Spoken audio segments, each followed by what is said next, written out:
Well, it's 50.3 ppm of Corexit's 2-butoxyethanol in the swimming pool. That's 50.3. Yeah, that's the 2BE. The 2BE is that's the real killer. They can call it that. But when something like that shows up in a swimming pool, you have to ask yourself the question, how did it get there? You bet. And the whole family got sick.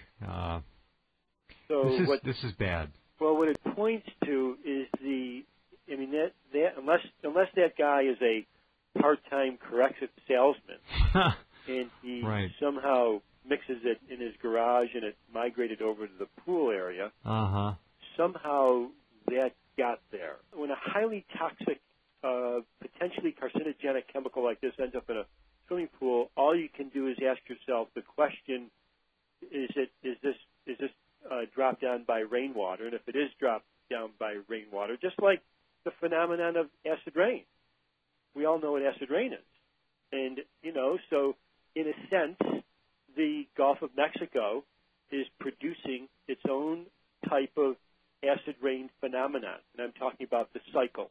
I'm not talking about acid rain in terms of the same chemicals, but it's the weather patterns of the Gulf of Mexico are producing an acid rain phenomenon over the peninsula of Florida. This is the deduction that many of us are coming to in light of that test and others that people are submitting to different labs around the Gulf Coast that are showing amounts of chemicals in different places that they ought not to be, and the only place they can come from is the Gulf of Mexico as a source.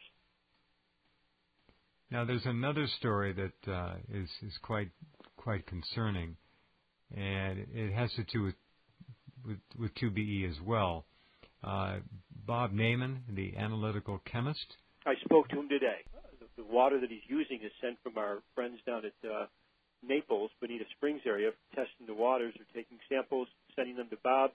Bob is sending them back, and they're showing levels of different chemical compounds that can only come from Corexit 9527, which apparently is not being used anymore, and hasn't been in use since way back three months ago when they were using it pretty liberally.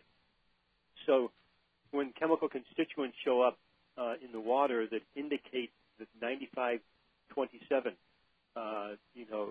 the MSD, that are reflective of the MSDS sheet that shows 9527. Now you've got an issue whereby the Coast Guard and the EPA say that no more 9527 is being used.